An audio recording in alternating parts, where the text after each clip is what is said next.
কেটে নিয়ে ভাই একটা 5টা বালা বিস্কুট দাও তো।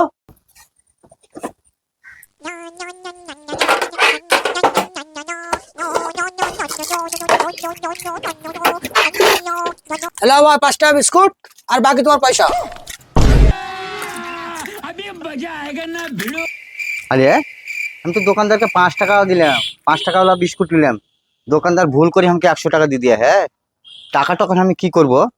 টাকাটা কি মেরে খাবো? না না, ছোট দোকানদার দিনে ক টাকাই বা ইনকাম করে, 100 টাকা মেরে আমি বা কি করবো? না যাই, টাকাটা আর ফেরত দিয়েছি। ওই ভাই শুনো। হ্যাঁ ভাই বলো। বলো ভাই, কি বলছো? रुको जरा सबर करो।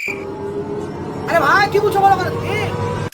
আরে ভাই তোমাকে যখন 500 টাকা নোট দিলাম তা তুমি আমাকে 100 টাকা কেন দিলা? আরো পয়সা ফেরত দাও। আরে ভাই এই কথা আগে তো বলবা, দাঁড়াও দিচ্ছি।